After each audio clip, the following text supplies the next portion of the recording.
Hello, welcome back to our channel. കുറെ നാളായിട്ട് അങ്ങനെ വീഡിയോ ഇടാനുള്ള ടൈമൊന്നും കിട്ടാറില്ല കേട്ടോ. അപ്പം എന്റെ വർക്ക് എന്ന് പറയുന്നത് മൺഡേ ടു ഫ്രൈഡേ ആണ്. പിന്നെ അത് ഇപ്പോൾ സാറ്റർഡേ സൺഡേ നമ്മളിപ്പോൾ അത്യാവശ്യം സെഷൻസ് ഒക്കെ ചെയ്യാറുണ്ട്. ഇപ്പോൾ സപ്പോർട്ടിങ് ഇൻഫർമേഷൻ പ്രിപ്പറേഷൻ ആയിക്കോട്ടെ, അല്ലെങ്കിൽ ഇന്റർവ്യൂ പ്രിപ്പറേഷൻ ആയിക്കോട്ടെ. അപ്പോൾ അതുകൊണ്ടൊക്കെ ബിസി ആവുന്നത് കൊണ്ട് അങ്ങനെ വീഡിയോ ഇടാനുള്ള ടൈമൊന്നും ഇപ്പോൾ കിട്ടുന്നില്ല.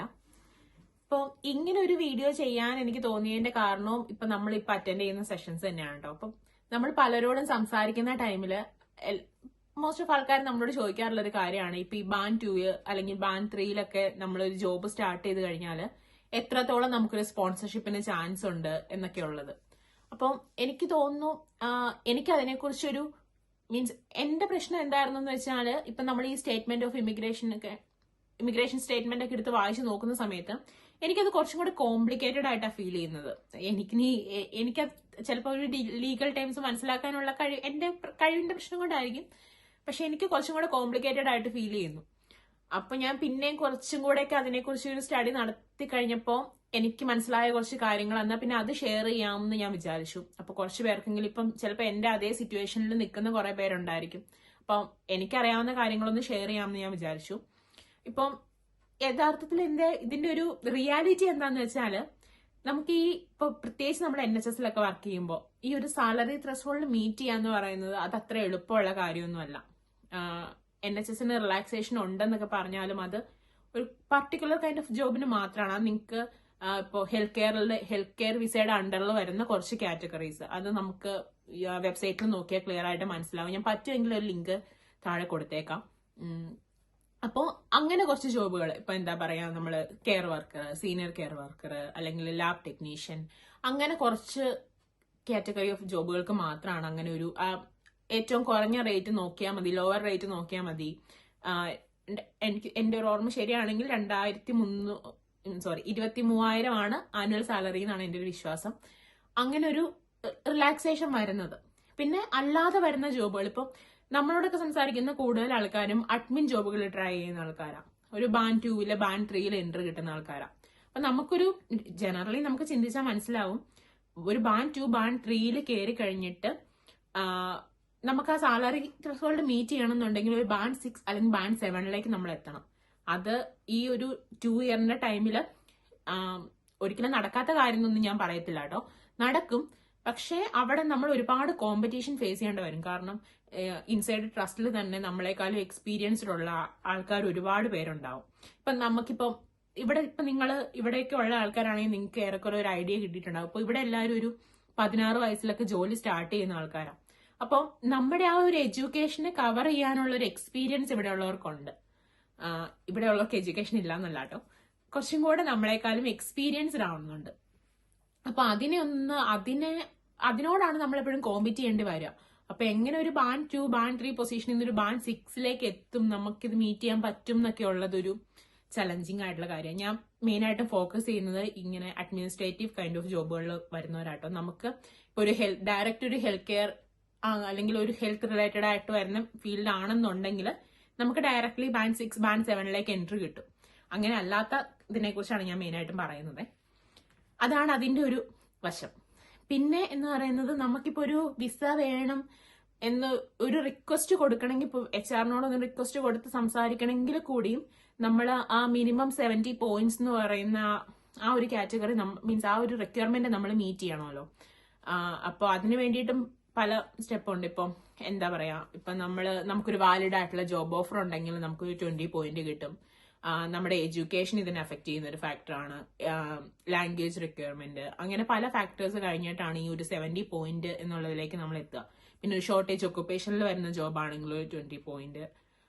അങ്ങനെ ഇതെല്ലാം മീറ്റ് ചെയ്ത് നമ്മളൊരു 70 പോയിന്റ് മീറ്റ് ചെയ്താലാണ് നമുക്ക് നമ്മുടെ HR-നോട് ഒന്ന് ഓക്കെ ഇത് നമുക്കൊരു വിസ സ്പോൺസർഷിപ്പ് തരാമോ എന്നൊന്ന് സംസാരിക്കാനുള്ള ഒരു റൈറ്റ് എങ്കിലും നമുക്ക് വരിക, അതിനുള്ളൊരു എലിജിബിലിറ്റി എങ്കിലും നമുക്ക് വരിക.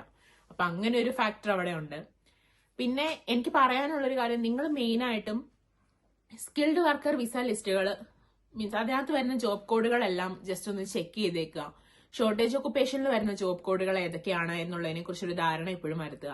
അതുപോലെ തന്നെ ഇമിഗ്രേഷൻ സാലറി ലിസ്റ്റ് എന്ന് പറഞ്ഞൊരു ISL ലിസ്റ്റിനകത്ത് ISL ലിസ്റ്റിൽ വരുന്ന ജോബുകൾക്ക് കുറച്ചും കൂടി ഒരു റിലാക്സേഷൻ ഉണ്ട് കേട്ടോ. ഇപ്പം അതിനകത്ത് സ്റ്റാൻഡേർഡ് റേറ്റും ലോവർ റേറ്റും ഓൺഗോയിങ് റേറ്റുമാണ് ISL ലിസ്റ്റിൽ നമുക്ക് കാണാനായിട്ട് പറ്റുന്നത്. അപ്പം എനിക്ക് അതിനെക്കുറിച്ച് വലിയൊരു കൺഫ്യൂഷൻ ഉണ്ടായിരുന്നു. ഇപ്പൊ നമ്മൾ സൈറ്റിൽ പലയിടത്തും നോക്കുമ്പോൾ മിനിമം സാലറി മീൻസ് അതായത് ചില ജോബുകൾക്ക് ഒരു ചെറിയൊരു റിലാക്സേഷൻ കൊടുത്തൊരു ഇപ്പം മീൻസ് പോട്ടെ അത് വിടാം. നമുക്കൊരു സാലറി ത്രെഷോൾഡ് എന്ന് പറയുന്നത് 36. അപ്പൊ നമ്മൾ UKVയുടെ സൈറ്റിലൊക്കെ നോക്കുമ്പോൾ ഞാൻ പലയിടത്തും കണ്ടിട്ടുണ്ടായിരുന്നു ഈ 36 എന്ന് പറയുന്ന ആ ഒരു category or ongoing rate which ever is higher എന്നാണ് പലയിടത്തും കണ്ടത്. അപ്പൊ എനിക്ക് അതിനെക്കുറിച്ച് വലിയൊരു കൺഫ്യൂഷൻ ഉണ്ടായിരുന്നു. എന്താണ് അതിന്റെ പലയിടത്തും നോക്കുമ്പോൾ പല ഇൻഫർമേഷൻ കിട്ടുന്ന പോലെ ഒരു ഫീൽ ഉണ്ടായിരുന്നു.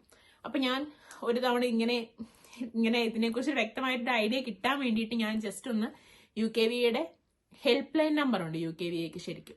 അപ്പൊ ആ ഹെൽപ്പ് ലൈൻ നമ്പറിൽ നമ്മൾ വിളിച്ചാൽ നമുക്ക് അവർ കുറച്ചും കൂടെ ഫ്രണ്ട്ലി ആയിട്ടുള്ള ആൾക്കാരാണ്. നമുക്ക് നമ്മുടെ സംശയങ്ങൾ ഓപ്പൺ ആയിട്ട് സംസാരിക്കാനുള്ളൊരു ഓപ്പർച്യൂണിറ്റി അവിടെ ഉണ്ട് കേട്ടോ. അപ്പം നിങ്ങൾക്ക് അറിയില്ലെന്നുണ്ടെങ്കിൽ നിങ്ങളുടെ ഒരു ഇൻഫർമേഷനിലേക്ക് വേണ്ടിയിട്ട് പറയാണ്. അങ്ങനെ ഒരു ഓപ്പർച്യൂണിറ്റി നമുക്കുണ്ട്. അപ്പൊ ഞാൻ ഒരു തവണ ഇങ്ങനെ അവരെ വിളിച്ച് സംസാരിച്ച സമയത്ത് ഞാൻ ഇതിനെക്കുറിച്ചൊന്ന് ചോദിച്ചായിരുന്നു. നമുക്കിപ്പോൾ ISL ലിസ്റ്റിൽ വരുന്ന ജോബ് ആണെങ്കിൽ നമ്മൾ ഏതാ നോക്കേണ്ടത്, ഓൺഗോയിങ് റേറ്റ് ആണോ അതോ ലോവർ റേറ്റ് ആണോ നോക്കേണ്ടതെന്ന് ചോദിച്ചപ്പോൾ അവരെന്നോട് അവിടെ നിന്ന് എനിക്ക് കിട്ടിയ ക്ലിയർ ഇൻഫർമേഷൻ നമ്മൾ ലോവർ റേറ്റ് നോക്കിയാൽ മതി, ISL ലിസ്റ്റിൽ വരുന്ന ജോബ് ആണെങ്കിൽ ലോവർ റേറ്റ് നോക്കിയാൽ മതി എന്നുള്ളതാണ്. അപ്പൊ നിങ്ങൾ അതും കൂടി ഒന്ന് ചെക്ക് ചെയ്യുന്നത് നല്ലതായിരിക്കും. ഇപ്പൊ ISL ലിസ്റ്റിൽ വരുന്ന അല്ലെങ്കിൽ ആ ഒരു ജോബ് കോഡിൽ നമുക്ക് ഉൾപ്പെടുത്താൻ പറ്റുന്ന ഒരു ജോബ് ആണെന്ന് ഉണ്ടെങ്കിൽ നമുക്ക് ഈ ഒരു 38 സാലറി ത്രെഷോൾഡിന്റെ പ്രശ്നം വരാണ്ട് നമുക്ക് കുറച്ചും കൂടെ സാലറി കുറവാണെങ്കിലും ഒരു സ്പോൺസർഷിപ്പിന് വേണ്ടിയിട്ട് നമുക്ക് റിക്വസ്റ്റ് ചെയ്യാനായിട്ട് പറ്റും. അവരോട് സംസാരിച്ച സമയത്ത് എനിക്ക് കിട്ടിയ ഒരു ഇൻഫർമേഷൻ ആണ്. ഇപ്പം ഈ ജോബ് കോഡുകൾ ഇപ്പോൾ ഞാൻ പറയാം. ഇപ്പോൾ എന്താ പറയാ, ഇപ്പൊ എന്റെ ഹസ്ബൻഡ് ഒക്കെ വർക്ക് ചെയ്യുന്നത് മൾട്ടി സ്കിൽഡ് ക്രാഫ്റ്റ് പേഴ്സൺ എന്ന് പറഞ്ഞൊരു അതാണ് അവരുടെ ജോബിന്റെ നെയിം. പക്ഷെ ആ ഒരു ജോബ് നെയിം വെച്ച് നമ്മൾ സെർച്ച് ചെയ്ത് കഴിഞ്ഞാൽ നമുക്ക് ഒരിക്കലും ഒരു ജോബ് കോഡ് കണ്ടെത്താനായിട്ട് പറ്റത്തില്ല. അപ്പോൾ അങ്ങനെയുള്ള സാഹചര്യങ്ങളിൽ അവർ പറഞ്ഞത് ഈ ജോബ് ഡിസ്ക്രിപ്ഷൻ വെച്ചിട്ട് വേണം നമ്മൾ ഏത് ജോബിന്റെ അണ്ടറിൽ വരുന്നു എന്നുള്ളത് നമ്മൾ ചെക്ക് ചെയ്യാനായിട്ട്. ശരിക്കും പറഞ്ഞാൽ ഇത് നമ്മുടെ എംപ്ലോയർ ആണ് നമുക്ക് ഏത് ജോബ് കോഡിലാണ് നിങ്ങൾ വരിക എന്നുള്ളതിനെ കുറിച്ച് ക്ലിയർ ആയിട്ടുള്ള ധാരണ തരേണ്ടത്. ഇപ്പൊ നിങ്ങളുടെ ജോബ് ഡയറക്ട്ലി ആ ഒരു പേരിലുള്ള ഒരു ജോബ് നെയിം ഈ ലിസ്റ്റിൽ കണ്ടില്ല എന്ന് വിചാരിച്ചുകൊണ്ട് നിങ്ങൾ ടെൻഷൻ അടിക്കണ്ട. ചിലപ്പോൾ നിങ്ങളുടെ ജോബ് ഡിസ്ക്രിപ്ഷൻ വെച്ച് നോക്കി കഴിയുമ്പോൾ അതിന് മാച്ച് ആവുന്ന ഒരു ജോബ് കോഡ് നിങ്ങൾക്ക് അതിൽ നിന്ന് കണ്ടെത്താനായിട്ട് പറ്റും. അപ്പൊ ഇതും കൂടെ ഒന്ന് മനസ്സിൽ വെച്ചേക്കാം. പിന്നെ നമ്മുടെ ആ ഒരു ജോബ് റോളിന് നമുക്ക് അവർ വിസ തരണോ വേണ്ടയോ എന്നുള്ളത് ശരിക്കും ഓർഗനൈസേഷന്റെ ഡിസിഷനെ മാത്രം അഫക്ട് ചെയ്യുന്ന ഒരു കാര്യം. ഇപ്പൊ നമ്മളൊരു 70 പോയിന്റ്സ് മീറ്റ് ചെയ്യുന്നുണ്ട്, അപ്പൊ നമ്മളൊരു വിസയ്ക്ക് സ്പോൺസർഷിപ്പിന് വേണ്ടിയിട്ട് റിക്വസ്റ്റ് ചെയ്യുന്ന സമയത്ത് അവർക്ക് ആ ജോബിന് സ്പോൺസർഷിപ്പ് കൊടുക്കണ്ടെന്നാണ് ഓർഗനൈസേഷന്റെ പോളിസി എങ്കിൽ പിന്നെ നമ്മൾ അവിടെ എന്ത് പറഞ്ഞിട്ടും കാര്യം ഉണ്ടാവുമെന്ന് എനിക്ക് തോന്നുന്നില്ല. അപ്പൊ ഇത് കംപ്ലീറ്റ്ലി ഓർഗനൈസേഷനെ ഡിപ്പെൻഡ് ചെയ്തുകൊണ്ടിരിക്കും, HR ഡിസിഷനെ ഡിപ്പെൻഡ് ചെയ്തുകൊണ്ടിരിക്കും. അങ്ങനെ ഒരു കാര്യം കൂടെ ഉണ്ട്. അപ്പൊ നിങ്ങൾ ഇതൊക്കെ ഒന്ന് മനസ്സിൽ വെച്ചേക്കുക. ഇതിനെക്കുറിച്ചൊക്കെ കൂടുതലായിട്ടുള്ള ഇൻഫർമേഷൻ കളക്ട് ചെയ്യാനായിട്ട് നോക്കുക. നമ്മൾ സ്പോൺസർഷിപ്പ് സ്കിൽഡ് വർക്കർ വിസയിൽ ഒരു സ്പോൺസർഷിപ്പിനെ കുറിച്ച് ട്രൈ ചെയ്യുമ്പോൾ, പ്രത്യേകിച്ച് എന്നെ പോലെയൊക്കെ ഗ്രാജുവേറ്റ് റൂട്ട് വിസയിലൊക്കെ നിന്നുകൊണ്ട് ജോബൊക്കെ നോക്കുന്ന ടൈമിൽ ഇതിനെക്കുറിച്ചും കൂടെ ഒന്ന് പഠിച്ചു വെക്കുന്നത് അല്ലെങ്കിൽ ഒരു ഇൻഫർമേഷൻ കളക്ട് ചെയ്യുന്നത് നല്ലതായിരിക്കും എന്ന് തോന്നി. അതുകൊണ്ടാണ് എനിക്ക് കിട്ടിയ ഒരു ഇൻഫർമേഷൻ ഞാൻ നിങ്ങളുമായിട്ട് ഷെയർ ചെയ്തത്. മെയിനായിട്ടും ISL ലിസ്റ്റിനെ കുറിച്ച് ഒരു ഐഡിയ ഉണ്ടാക്കുക, അതിൽ വരുന്ന ജോബുകൾ ഏതൊക്കെയാണെന്നൊന്ന് നോക്കുക. പിന്നെ UKVയുടെ സൈറ്റിൽ നോക്കിക്കഴിഞ്ഞാൽ ഈ ISL ലിസ്റ്റിനെ കുറിച്ച് നമ്മുടെ ഡീറ്റെയിൽ ഇൻഫർമേഷൻ എടുക്കുന്ന ടൈമിൽ അവിടെ തന്നെ നിങ്ങൾക്ക് ഒരു ലിങ്ക് കിട്ടും കേട്ടോ. നിങ്ങളുടെ ജോബ് കോഡ് ഫൈൻഡ് ചെയ്യാൻ വേണ്ടിയിട്ടുള്ള ഒരു ഓപ്പർച്യൂണിറ്റി അവിടെ തന്നെ ഉണ്ട്. അപ്പൊ അതും നിങ്ങൾക്കൊന്ന് ചെക്ക് ചെയ്ത് നോക്കുകയൊക്കെ ചെയ്യാവുന്നതാണ്. അപ്പൊ ഇതൊക്കെയാണ് എനിക്ക് ഇതിനെക്കുറിച്ചുള്ളൊരു ധാരണ. അപ്പൊ കുറെ പേരുടെ റിക്വസ്റ്റുകൾ ക്വസ്റ്റ്യൻസ് ഇങ്ങനെ വന്നതുകൊണ്ടാണ് ഞാൻ എനിക്ക് അറിയാവുന്ന കാര്യങ്ങൾ ഷെയർ ചെയ്യാമെന്ന് വെച്ചത്. ഇനിയിപ്പോ ഇത് കണ്ടോണ്ടിരിക്കുന്ന ആർക്കെങ്കിലും കുറച്ചും കൂടെ ഡീപ്പായിട്ടുള്ള ഒരു ഐഡിയ ഇതിനെക്കുറിച്ച് ഉണ്ടെന്നുണ്ടെങ്കിൽ കമന്റ് ചെയ്യുവാണെങ്കിൽ, ഇപ്പൊ ഞാൻ പറഞ്ഞതിൽ എന്തെങ്കിലും മിസ്റ്റേക്ക് ഒക്കെ ഉണ്ടെങ്കിൽ അതൊന്ന് കമന്റ് ചെയ്യുവാണെന്നുണ്ടെങ്കിൽ ഇത് ഫോളോ ചെയ്യുന്നവർക്ക് അത് ഒരുപാട് ബെനിഫിറ്റ് ഗുണം ചെയ്യും. സോ ഇപ്പൊ ഇത്രേ ഉള്ളൂ ഇതിനെക്കുറിച്ച് പറയാനായിട്ട്. അപ്പോൾ വേറൊരു വീഡിയോ ആയിട്ട് കാണുന്നത് വരെ ബൈ ബൈ.